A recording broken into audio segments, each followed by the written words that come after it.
Buenas noches. El día de hoy, ¿no? En la tarea número 2 voy a tratar tres temas. Uno de ellos, ¿no? Va a ser sobre la fuente del derecho tributario, otro sobre los tributos y su clasificación, y por último, los principios tributarios que tienen rango constitucional.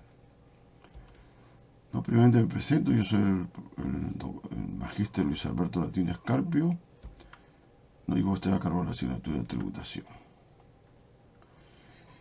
El primer tema que voy a tratar va a ser el tema de las fuentes del derecho tributario. ¿A qué se refiere cuando una fuente del derecho tributario? O sea, se refiere a dónde voy a ir yo a consultar un tema o un asunto de carácter tributario. Y aquí vamos a mencionar esas fuentes del derecho tributario. La fuente fundamental es las disposiciones constitucionales. La tributación tiene rango constitucional y está contenida en el artículo 74 de la Constitución, donde inclusive habla de algunos principios tributarios constitucionales. Y usted sabe que la Constitución es la ley de leyes, ninguna ley, decreto supremo o norma de rango de jerarquía inferior puede superar a la Constitución. Todos tienen que adecuarse de acuerdo a la Constitución. Es una fuente importante del derecho tributario. Otra fuente importante son los tratados internacionales. Ustedes los tienen aprobados por el Congreso y ratificados por el Presidente de la República. Esta es legislación internacional. Tenemos dos casos. Ejemplo, ¿no? Los tratados de libre comercio que el Perú ha firmado con una serie de países. Tratados de libre comercio donde se han establecido sobre todo el tema de aranceles. El Perú, por ejemplo, tiene un tratado de libre comercio con China, ¿no? Ahí se han fijado. En el Tratado de Libre Comercio, por ejemplo, se ha establecido que todos los productos que van del Perú hacia China arancel cero y todo lo que viene de China al Perú arancel cero, ¿no? Y lógicamente beneficia a ambos países, ¿no? En otros tratados se ha fijado tasas mínimas de aranceles, ¿no? Y en otros también cero, ¿no? Y tenemos que respetarlo. Otros convenios que tiene que ser aprobado por el Congreso y ratificado por la Presidencia de la República son los convenios para evitar la doble imposición tributaria. En sí existe la doble tributación. Por ejemplo, un peruano tiene empresa acá en el Perú, genera renta fuente peruana, pero también ha invertido en otro país. En el otro país va a pagar el impuesto a la renta. Y cuando declara en el Perú, tiene que declarar toda la renta que generó en el Perú más la renta que generó en el extranjero. Y se le aplica el impuesto. Como verán, lo que genera en el extranjero va a estar afecto al impuesto a la renta de ese país y al impuesto a la renta nuestro. Lo máximo que podemos tener es un crédito, ¿no? Para bajar un poco, pero no cubre todo el impuesto que hemos pasado al extranjero. Por eso que en esos casos se hace necesario firmar un convenio para evitar la doble imposición tributaria. ¿Qué significa esto? Que, claro, el peruano tiene invertido acá y tiene en otro país, pero se establece dónde va a tributar esa renta de fuente extranjero. O tributa donde está generando riqueza o tributa en el país de origen. No en los dos. De esa manera se evita la doble imposición tributaria. El Perú ha firmado muy pocos convenios para evitar la doble imposición tributaria. Y es un gran error, porque debió hacer más bien más convenios, porque eso permite la inversión también que tanto necesitamos acá en el país. Entonces hay que respetarlo también, ¿no? Es una fuente de derecho tributario. Si yo soy contador o asesor tributario de una empresa, esa empresa quiere invertir, tengo que analizar todas estas leyes, ¿no? Revisarlas, las normas, para ver, digamos, es una fuente del derecho tributario. Otra fuente del derecho tributario son las leyes tributarias y las normas de rango equivalente. Si a mí me afectan con el impuesto a la renta, ¿dónde tengo que consultar lo que me está afectando? Me voy a la ley del impuesto a la renta. El IGB, me voy a la ley del IGB. El ITAM, me voy al ITAM. No me rango equivalente, los decretos legislativos. Ustedes saben que la ley lo aprueba el Congreso de la República, pero el Congreso de la República también le puede dar atribuciones al Poder Ejecutivo para que apruebe normas tributarias con decretos legislativos. Y ocurrió hace poco con la pandemia, y si nos vamos, durante 20 o 25 años, el Congreso le ha dado atribuciones al Poder Ejecutivo para que dé normas legales con rango de decreto legislativo, ¿no? En todas las reformas tributarias que ha habido, en el gobierno de Fujimori, de Toledo, de García, de Humala, Kuczynski, hasta el mismo Vizcarra, ¿no? Todo ha sido con decreto legislativo, ¿no? Entonces, también, como hay modificaciones, ¿cuál es la fuente? Me voy a ver qué modificaciones ha habido. ¿Me dejo entender? Es una fuente del derecho tributario. Otra fuente del derecho tributario son las leyes orgánicas o especiales. Estas son leyes en beneficio de las regiones, de los municipios. Las regiones, no sé qué, sí que no, recién se está aplicando como debe ser, pero ya viene de buen tiempo. Lo que pasa es que en un momento se aplicó, en otro momento fueron derogadas, y ahora nuevamente estamos en el tema de la regionalización, ¿no? Y no hay impuestos ahí. Lo único que está cobrando en las regiones son tasas, derechos, ¿no? Lo que sí tienen muchas leyes a favor son los municipios. Tienen la ley de impuesto predial, impuesto al patrimonio automotriz, el impuesto al espectáculo deportivo. Varias leyes a favor tiene, ¿no? Leyes orgánicas. Que hay un tema, como digo, me afecta, me quiere cobrar de más el impuesto predial, el impuesto al patrimonio automotriz, me voy a la fuente, a las leyes correspondientes, a revisar si está en lo correcto o incorrecto la administración tributaria que me quiere cobrar. Otra fuente son los decretos supremos y normas reglamentarias. Ustedes deben saber que la Constitución, cómo se desarrolla con leyes, pero las leyes son genéricas. ¿Y cómo se desarrollan las leyes? Con decreto supremo, con su reglamento. Los reglamentos se tienen que hacer de acuerdo a la ley. La ley lo aprueba el Congreso, pero quien elabora el decreto supremo es el Poder Ejecutivo, pero de acuerdo a lo que ha establecido la ley. Es una fuente del derecho tributario. Si yo quiero ver un tema de ley de impuesto de renta, no solamente tengo que ir a la fuente de la ley de impuesto de renta, tengo que ir al reglamento. Por reglamento es detallista para ver, ¿no?, qué está pasando y cómo puedo afrontar ese inconveniente. Son fuentes del derecho tributario. Otra fuente es la legislación municipal. Hemos dicho que los municipios dan ordenanza. Con ordenanza, por ejemplo, al inicio de año reglamentan el impuesto predial, reglamentan el impuesto al patrimonio automotriz. También el tema de los arbitrios, que no es ley, ¿no? Pero le digo, todo, ¿no? Legislación. Toda esta legislación es una fuente del derecho tributario también, que yo tengo que ir para consultarlo. Resoluciones o no, también es una fuente del derecho tributario. Quiero saber, por ejemplo, cómo iba a ser la declaración jurada anual de impuestos en 2019, me voy a la resolución de superintendencia. Si hubo cambio de PDT, me voy a la resolución de superintendencia, tengo que ir a la fuente. Ha habido varios cambios también a raíz de, digamos, de la pandemia también, ¿no? Se han cambiado los plazos de presentación, me voy a la fuente, la resolución de superintendencia. También quiero ver la cobranza partida, me voy a su reglamento, que está en resolución de superintendencia. Quiero el fraccionamiento, igual, señor, es una fuente del derecho tributario. Otra fuente es la jurisprudencia. La jurisprudencia en estos tiempos se le conoce como resoluciones de observancia obligatoria. Ustedes deben saber que el Tribunal Fiscal tiene 8 salas que ven tributo y unas 4 salas más o menos que ven temas de aduanas. Entonces las distintas salas de tributo ven distintos temas de tributo y en algunos coinciden el tema que se está viendo y fallan de distintas maneras. Entonces una manera de uniformizar estos tratamientos es cuando el presidente del Tribunal Fiscal convoca a un pleno.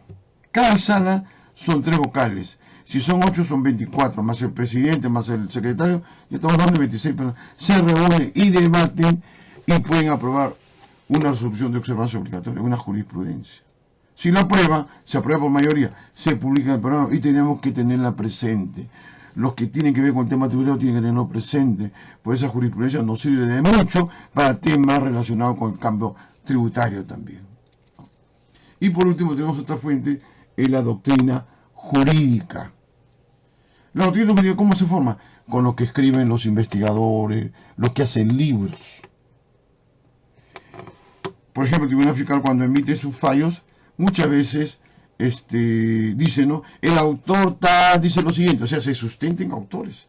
Lo mismo la SUNAT en sus informes tributarios o cuando absuelve un reclamo también, ¿no? Es la doctrina jurídica, lo que van formando, lo que escriben, lo que investigan, van aportando al derecho tributario, ¿no? Eso es con respecto a la fuente del derecho tributario. Otro tema que vamos a tratar va a ser el tema de los tributos y su clasificación. Los tributos, ¿cómo lo definimos? Antes se definía el tributo, ¿no? Es el pago en dinero. Antes, pero ahora se ha ampliado. El tributo es un pago en dinero, servicio, mercancía y hasta hay impuestos por obras que el Estado exige a los contribuyentes con una ley para que el Estado pueda cumplir con todas sus obligaciones con la ciudadanía. Así definimos el tributo. ¿Cómo se clasifican los tributos? Ustedes lo están viendo, ¿no? Impuestos, contribuciones y tasas. ¿Cómo definimos los impuestos? Lo más sencillo posible, ¿no? El impuesto es un tributo que pagamos y que no recibimos un beneficio en forma directa el contribuyente. Porque el beneficio es indirecto. ¿Por qué? Porque todo lo que se capta con impuestos va en beneficio de la sociedad. Salud, educación, infraestructura, etc. ¿Cómo se clasifican los impuestos? Hay distintas maneras de clasificar los impuestos. Yo acá solamente estoy mencionando 4. Por ejemplo, sentido jurisdiccional se refiere al lugar. Impuestos nacionales, impuestos regionales y impuestos municipales. Nacionales, el IGB, el impuesto a la renta, ¿no? Impuestos nacionales. El ITAN, ¿no? Impuestos regionales, no hay. Ya saben, he dicho que recién estamos consolidando el tema regional y solamente se cobran tasas, ¿no? Impuestos municipales. Yo le dije que los municipios tienen varios impuestos, impuestos predial, impuestos al patrimonio empresarial, impuestos a los espectáculos no deportivos y así, a los juegos, ¿no? Bueno, esa es una manera de clasificarlo. Otra manera, manifestación de riqueza. Impuestos directos e indirectos. Directos son los que afectan al que tiene algo, al que posee algo.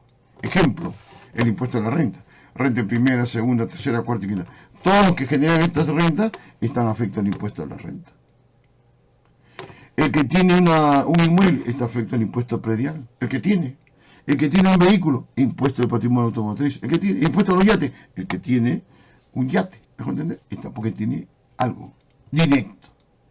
Y el impuesto indirectos es aquel que afecta a todos por igual. No distingue si tienes o no tienes. Por eso que se dice entre comillas, impuesto ciego. Ejemplo típico es el IGB. El IGB lo paga el que tiene. Un señor de este Maprosa se toma su gaseosa, ya le aplicaron el IGB. El señor Romero, poderoso y dueño del grupo Romero, se compra su gaseosa y le afectaron con el IGB. No hay distinción, ¿no? Y lamentablemente en nuestro país más se cobra impuestos indirectos que directos cuando debería ser al revés. Las contribuciones, ¿cómo lo definimos? Como digo, lo más simple posible. Las contribuciones se definen como son los tributos que pagamos a cambio de un beneficio grupal o sectorial. ¿Cómo se clasifican las contribuciones? Contribuciones especiales para fiscales. Especiales, tenemos dos casos típicos: contribución de mejora, peajes. Contribución de mejora, en un sitio eriazo, donde vive gente que pudo haber invadido hace mucho tiempo. Hasta se instalan empresas. Llega el municipio y le pone agua, desagüe, pistas, luz. Si ese terreno no valía nada, ahora con todo eso se eleva enormemente. Entonces hay una mejora. Por eso que todos ellos tienen que pagar una contribución, porque le han traído una mejora a su lugar donde ellos están viviendo o están desarrollando una empresa. El peaje, usted sabe que el peaje se cobra por pasar por las pistas, los vehículos, y se cobra de acuerdo al peso y el tamaño del vehículo, porque cada pase va, ¿no?, afectando a la capa de la pista. ¿Me dejo entender? Por eso que se cobra el peaje para darle mantenimiento y siempre se mantengan, ¿no?, bien las pistas. El Estado, usted sabe que maneja unos peajes y ahora se lo han pasado al tema particular, que ya no es tributo, eso es un derecho, ¿no?, es tratamiento privado diferente, ¿no? Bueno, pero ambos tienen que hacer el mantenimiento. Las contribuciones para fiscales se refieren a, por ejemplo, cuando ahí sí es bien claro, beneficio en forma grupal. Ejemplo, la ONP, todo lo que está inscrito en el Sistema Nacional de Pensiones, le retienen el 13%, trabajador lógicamente, ¿Y para qué? Van aportando mensualmente para que cuando cumplan los 65 años se jubilen y puedan vivir de su pensión, reciben una pensión. O sea, doy algo y me recibo algo. Es salud, también es una contribución. La empresa paga por cada trabajador en planilla el 9%, ¿no? Y ese 9% significa que él está pagando para que pueda atenderse frente a cualquier circunstancia, no solamente él, sino su esposa y sus hijos menores en la red hospitalaria de salud. Otra contribución tenemos Senati, Sensico y así, ¿no? Hay varias, ¿no? Hasta el FONAI fue una contribución en su momento también. Las tasas, ¿cómo llamamos las tasas? Las tasas, ¿no? Son, digamos, tributos que pagamos y recibimos un servicio individualizado. ¿Cómo calificamos las tasas? Derechos, arbitrios, licencia. Derecho, yo pago un servicio y recibo algo a cambio. Ejemplo, quiero sacar mi DNI, cumplir los 18 años, pago, ¿no?, el servicio y me dan mi DNI.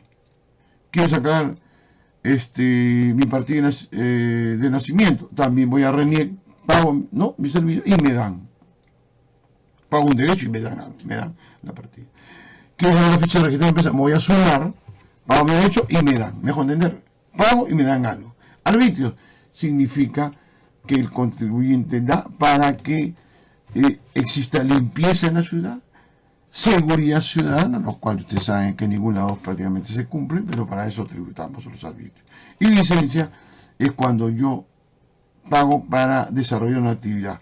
Ejemplo, la licencia de funcionamiento. ¿Quiero tener mi negocio? Tengo que tramitar mi licencia de funcionamiento. ¿Ya, señores? Eso es con respecto al tributo y su obligación. Y otro tema que voy a tratar hoy día va a ser los principios tributarios, pero los principios que tienen rango constitucional, ¿no? Porque hay otros principios, aparte de esto, principios de generalidad, de proporcionalidad y otros más. Pero yo voy a hablar de los principios tributarios que tienen rango constitucional, porque estos principios van a regular las leyes que puedan darse. Al momento de aprobar una ley o un decreto legislativo, tiene que tenerse mucho cuidado en no atropellar todo lo que dice aquí, estos principios de rango constitucional. Tenemos un primer principio, el fundamental, legalidad. ¿Qué es el principio legal? Dice que solo por ley o decreto legislativo se pueden crear, derogar, modificar tributos. También por ley o decreto legislativo se pueden dar exoneraciones tributarias, beneficios tributarios, se pueden establecer infracciones y sanciones, entre otras cosas. También en la legalidad se permite que con decreto supremo se aprueben las tasas de impuesto al selectivo de consumo y los aranceles. Y los municipios a su nivel también, y los gobiernos regionales con tasas, por ejemplo, también ellos pueden crear, derogar, modificar tasas, y lo mismo los municipios. Esa es la legalidad. O sea, a nadie se le puede ocurrir dar una exoneración con un decreto supremo, que sí ocurrió, y les menciono, que fue en el año 2003, creo, en el gobierno de Toledo, cuando tenía de vicepresidente al señor Raúl Díaz Canseco, dueño de la Universidad San Ignacio de Loyola, ¿no? Este señor gestionó para favorecer a su futuro suegro, ¿no?, un decreto supremo, por el cual con decreto supremo extendieron. Ustedes saben que todos los aeropuertos internacionales están exonerados del IGB, todos, ¿no? Cualquier turista que sale y se va a su país, quiere comprar un libro o algo por el aeropuerto, un souvenir, no le aplican el IGB. Están exonerados. Pero con decreto supremo ampliaron la exoneración de IGB a las comidas, ¿no? Lo cual era un imposible, pero lo dieron. Y eso trajo como consecuencia, digamos, que se atropellara la legalidad. Eso fue todo un escándalo, que lo obligó a renunciar porque era vicepresidente de la República, el señor Raúl Díaz Canseco, lo vio obligado a renunciar, porque favoreció a futuro suegro, el cual dejó de pagar 3 millones de soles que debía en deuda tributaria, ¿no? Inclusive hasta escribió un libro, ¿no? Bueno, y escribió un libro, ¿no? Yo hice un artículo en su momento sobre ese tema y me mandó el libro, pero no decía nada, porque al final en noviembre y diciembre del mismo año, el gobierno se vio obligado a derogar ese decreto supremo por el cual amplió de manera ilegal la exoneración del IGB. ¿Ya, señores? Reserva de la ley es otro principio importantísimo. ¿Quiénes tienen reserva de la ley? El que tiene potestad tributaria. ¿Y qué cosa es la potestad tributaria? El que tiene el poder tributario, el que puede crear, derogar, modificar tributos. Una institución que tiene ese poder es el Poder Legislativo, el Congreso de la República. Pues ellos pueden crear, derogar, modificar tributos. Tienen potestad tributaria. Esa es la reserva de la ley. También tiene potestad tributaria el Poder Ejecutivo cuando el Congreso de la República le da autorización para que apruebe normas con rango de decreto legislativo, ¿no? Tiene también potestad tributaria, ¿no? Los gobiernos regionales también tienen potestad tributaria a su nivel, en las tasas que pueden crear, derogar, modificar tributos. Igual los municipios, a su nivel, pueden derogar, crear, modificar contribuciones, tasas, ¿no? Esa es la potestad tributaria, esa es la reserva de la ley. Igualdad, otro principio tributario, ¿no? Por el cual se establece que todos somos iguales ante el tributo, ¿no? Y que todos debemos pagar de acuerdo a nuestra capacidad económica. Pero el principio de igualdad tampoco se cumple en nuestro país. ¿Por qué? Porque dice, todos deben pagar tributos, y usted sabe que la gran mayoría no paga tributos. ¿Qué más dice? ¿Dónde más hay desigualdad? Cuando dan exoneración tributaria es crear desigualdad ante el tributo, porque esa gente no va a tributar. Los convenios de estabilidad tributaria también crean desigualdad ante el tributo, y así hay muchas cosas que crean desigualdad ante el tributo. Otro principio tributario, la publicidad. El artículo 51 de la Constitución dice de que toda norma legal, toda aprobación tiene que estar publicado en el diario oficial. Lo cual quiere decir que si a algún gobierno se le ocurre crear un tributo y no lo publica en el diario oficial, yo no estoy obligado a cumplirlo. Felizmente que eso no ocurrió en nuestro país. Siempre se ha respetado. No confiscatoriedad o no confiscatorio. Los tributos no pueden ser confiscatorios, ¿no? O sea, que todos deben, como dice igualdad, todos deben contribuir de acuerdo a su capacidad económica. Si a alguien le cobran por encima de su capacidad económica, ya es confiscatorio. Y en el Perú ha habido muchos tributos de carácter confiscatorio. Tenemos el tema de los tributos, digamos, en los años 90, 91, 92, el presupuesto no cuadraba. Usted sabe que los ingresos deben igual a los egresos. Entonces, había déficit fiscal.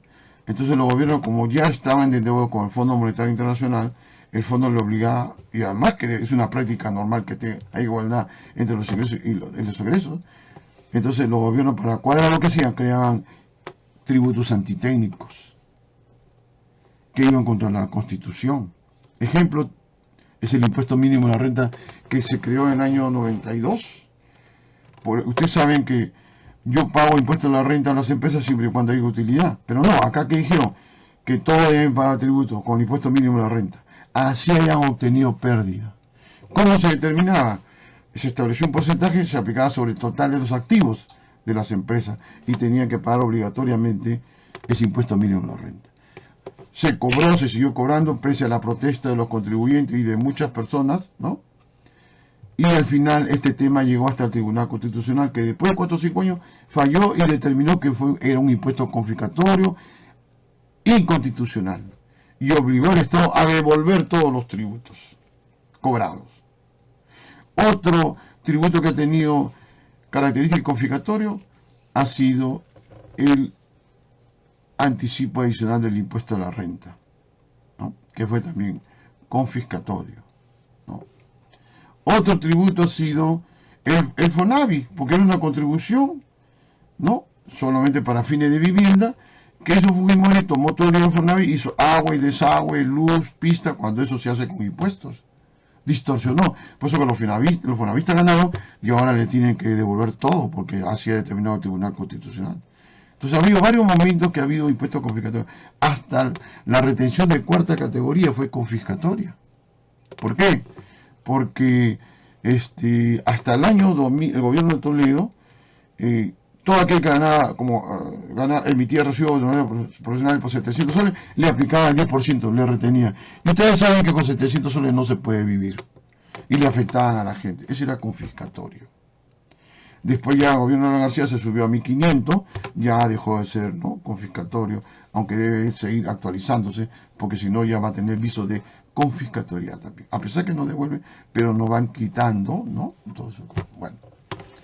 Y otro principio tributario que no es la Constitución es el derecho los derechos fundamentales de la persona. En la Constitución hay un artículo que habla sobre los derechos fundamentales de la persona. Hay que respetar a las personas. Cuando hablamos de persona natural, persona jurídica. ¿Cómo se ha atropellado este principio? En el caso de cuando SUNAT determina la deuda tributaria. SUNAT, cuando determina la deuda tributaria, tiene que hacerlo, lo hace de acuerdo con el tributario bajo dos maneras. O de manera real o de manera supuesta. O sea, sobre base cierta, sobre base supuesta. Base cierta significa que te revisa y te termina la deuda y tienes que pagarle si te termina la deuda. Base supuesta no. Base supuesta supone que has dejado de pagar tributos. Tienes hasta 16 maneras de determinar sobre base supuesta. Le menciono una de ellas. Cuando hay omisiones en el registro de venta. Una de ellas. Hay que cumplirse dos requisitos. Uno, que tiene que haber 4 meses por lo menos que haya habido diferencia entre lo declarado y lo que debió declararse. Entonces, SUNAT, por ejemplo, revisa y encuentra que en 4 meses declaró menos de contribuyente y omitió tributo. El IGB, por ejemplo. Entonces, establece la diferencia y compara el segundo requisito. Ya se cumplió uno. El segundo, para que aplicar supuesto. Y determina cuánto porcentaje significa esa omisión con respecto a lo que declaró. Si sale 10% o más, le aplican supuesto. Presunción de venta. ¿Qué significa? Que no solamente le cobran los 4 meses que le determinó deuda a SUNAT, sino les cobran los 8 meses que nunca revisó. Entonces, ahí están atropellando al contribuyente. Por eso que muchos de los contribuyentes se van hasta el Tribunal Constitucional o hasta la Sala Constitucional del Poder Judicial y logran revertir esta situación, porque atentan contra sus derechos. ¿En qué sentido? De que el juez no le va a dar la razón con respecto a la deuda que tiene. Los 4 meses tiene que pagarlo. El juez va a ordenar que los 8 meses SUNAT le revise como debe ser y le termine la deuda realmente, no sobre supuesto, ¿no? Ese es un ejemplo, ¿no? Bueno, eso es todo lo que quería hablar sobre estos temas. Yo les agradezco prestada, ¿no? Muchas gracias. Yo soy el magíster CPC Luis Alberto Martínez Carpio.